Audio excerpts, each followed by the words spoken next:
Hey, good morning. This is the 5 a.m. Mester Scrum Show. And I'm just writing down one of the topics I wanted to have. What the heck can I write? Oh, giant, epic, killer, sprint killer. Anyway, hey, good morning. This is the 5 a.m. Mester Scrum Show. I am Greg Mester, Scrum Master and Agile Coach. And it's about 5:59 a.m. So I'm getting up early again, once again, getting back into the groove of things and get stuff done. The early bird gets the worm, as quoted the other day. And have some fun, right? And learn some Agile and Scrum. Take some of that and practice it and gets value to our customer and get home at a decent time and have some fun along the way, right?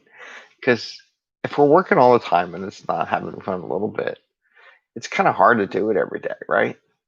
There's days. I've been tired. I'll be honest with you.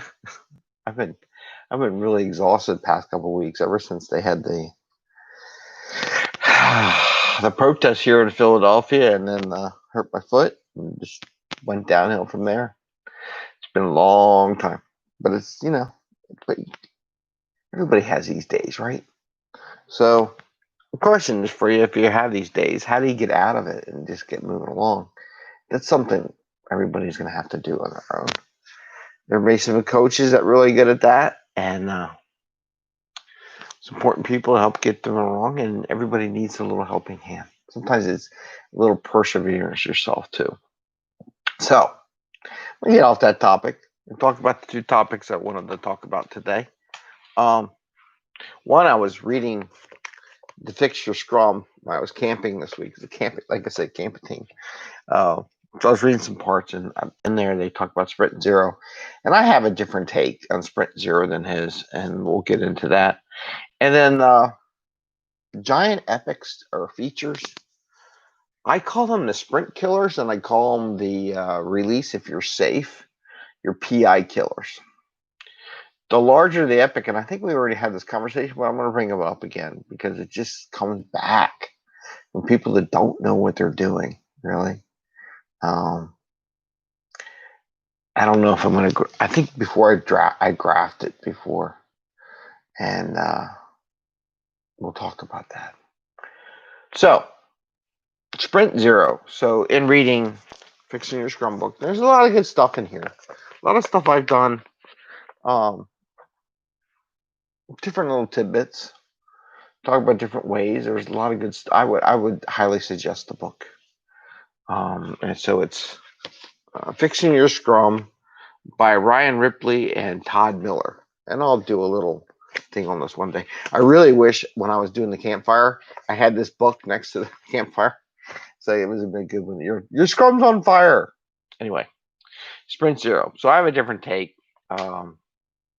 They do it on page, looks like 109. And they talk about Sprint Zero, use it as a recharge. And I don't use Sprint Zero that way. And I know everybody recharge, do this, get over some bugs, whatever. That's not what I use Sprint Zero for. Now, however, if you do have bugs in there, it's a good take on it.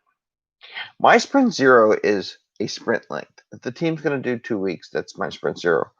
All my team building, all my team agreements, my definition done, definition ready, all that stuff, that all happens Sprint Zero. There is no getting away from it during Sprint Zero because you need time to set all this stuff up. It doesn't magically happen. Like everybody's like, oh, we have Sprint Zero. We don't do Sprint Zero. We have Sprint One. Well, when the hell do you do all your team building exercises, your team agreement, your definition, all that kind of stuff? And not only that, if it's a brand new team has never done it before. And this is my argument. I want to get them doing Scrum day one, right? As fast as possible. I want them in there and I want them doing that. I want to take advantage of those sprints, like a 2-week sprint. So that's 10 days of practice. So what do I do in Sprint Zero? I do a sprint planning session. Plan what they need. A lot of times you get new people. Every place I go to, new hires, whatever, They got to get on. They got to get their computer set up. They got to access the stuff. They have an idea what they're professionals. Haven't had a lot of kids out of college. Most of the time, there are people that have been working for at least 5 years or so, just in and out. It would be fun to do this with kids out of college more often than not. And I had some young people that would do that. But I have them identify all the things they need to do to get ready to work. And the way I do that, hey, Edwin, good morning. There is no sprint zero. I'll go pound sand, Edwin. Anyway, so I have them prep for it. I have them do daily Scrum. So they lay out all the stuff on sprint planning, what they need to do their job. Access computers, start getting knowledge transfer, whatever that is in sprint zero. Because sprint zero has no business value, by the way. And then you do all this stuff. So, well, what's business value of sprint zero? There is none. That's why it's called sprint zero. They go and do that. We do daily scrums. Everybody talks about when they're stuck because you know what? There's always somebody in there that's not getting something or didn't get access to something or needs somebody else's help to get access for something. And they bring that up with daily scrum. I teach them how to do that. We do daily scrum in 15 minutes. We keep it tight. So they start from day one on a consistent manner. The bugs they had in the past, they go in the backlog. They have any bugs that they're going to work on or some things, and I also start getting them to do stories as soon as possible. I have them write those things they need to do in story format. I have them write tasks in story format. What else is that? I got my glasses off, dude. Sprint Zero is team liftoff. Oh, he wants to call Sprint Zero's team liftoff. As long as your team liftoff is the length of your sprint, I don't care, Edwin. That's good.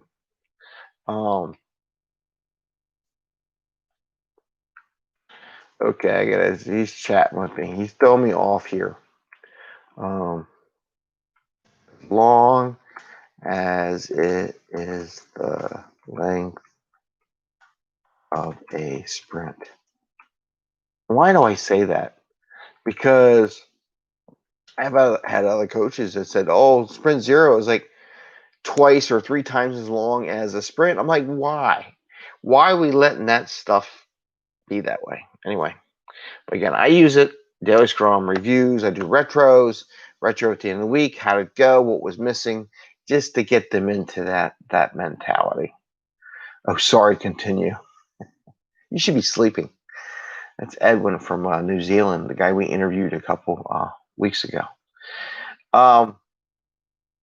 He needs his rest. Anyway, so that's the idea about Sprint Zero. It's not a catch-up sprint. It's not a recharge sprint. That's not what I do Sprint Zero for. There is no such thing as a recharge sprint, in my personal opinion. And they identified a couple different kinds of sprints and things like that. And some companies do it, and I try to get rid of them, to be honest with you. Okay.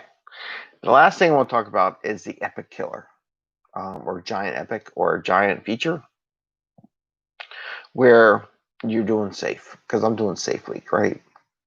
And I come into this safe thing, and there's issues. And one of the features that they have in there is 150 some odd points.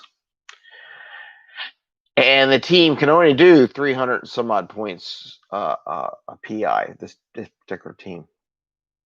So you have one epic that takes up half your backlog, which prevents you from doing all this other work because it's huge, right? And you're sitting and get done. When I see that a lot where they put in these giant stories or giant epics, giant features. And it's a planning killer. It's a killer because if I were to draw this out, one, it doesn't give you any flexibility. And I have to do an article on getting epics done in the same way we get stories done.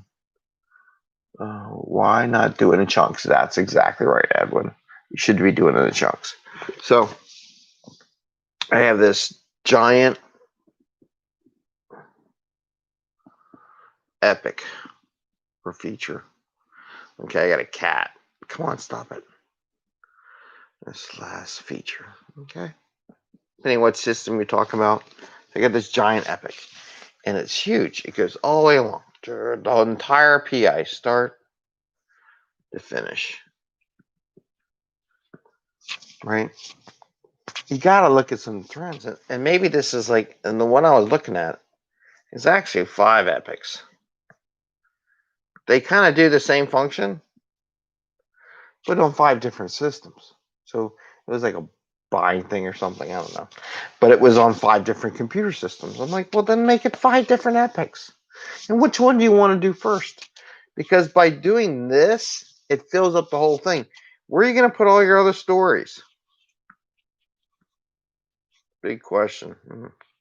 You know, you can't fit it in there. So you break it down. Maybe this one's number 1. This is 2 and 3 and 4 and 5. So you do 1 first. You do 2. Maybe do 3. But there's smaller pieces of finalized product that you can make money and make the customer happy. And then yet the last 4, you maybe do it in the next program increment or release, right? Maybe that goes in the next release. But then you get these plus all the other stuff that comes along.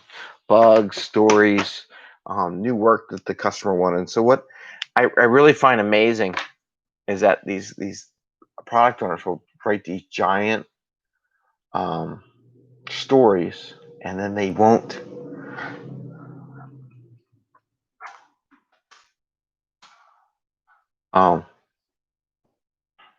and they can't be flexible. They create their own nightmare. So by making these giant epics and putting them in the team to do, what just happens with the product owner, they create their own problems because they put this giant thing. I am going to do a TikTok. I wanted to do one with the giant rocks and the sand and stuff. So I'll do that in a jar. But they don't understand. Well, then they want flexibility over the next 3 months, and they don't have it. There's a reason why there's no flexibility, because you put a giant epic in the program increment. Does that make sense? Or the product increment. So that's what I wanted to talk about, those 2 items today. Try to keep it under the 15-minute mark. And we have a lot of people up today. Boy, you all are up. Hey, good morning. That's Sinha, last name. Hey, good morning, everybody. Or good evening. A lot of people are good evening. So, hey, it's time to go and go do some stuff. And I don't know what happened to my bell. Bubbles, did you steal the bell? I have a cat. Anybody didn't get it? Tail. There's this tail on the bottom. Anyway, and the frog did not eat the other frog because it died yesterday, so I had to dissect it. I don't know if I'm going to put that on TikTok or not. So I still don't know what happened to the other frog. I don't know if it's in the belly of the beast over here, this cat, or it jumped or whatever. So my daughter and I dissected it. I said, well, it's dead, so let's make sure it's dead and then dissect it. So no frog in the belly. Anyway, you all have a great day. It's just starting the week. What is today? Today's Wednesday. It's halfway through the week. We're almost done. And you all take care. Edwin, I hope you had a good anniversary or retreat. And wish you well, you and your family. And you guys have an awesome day. Have some fun. Make sure you keep those stories smaller so that, one, it also the whole giant epic can fit with stories and sprints too. You make these stories that take up 2/3 of your point velocity in your sprint, you have no flexibility whatsoever, and it's just going to fall apart. So you all have a great day, and good morning and good evening. Take care, everyone. And don't forget Friday, we're doing our other interview. So that's coming out on this Friday. So at 9 a.m. on the East Coast time. And have a good day. Take care. Bye. See ya. Bye.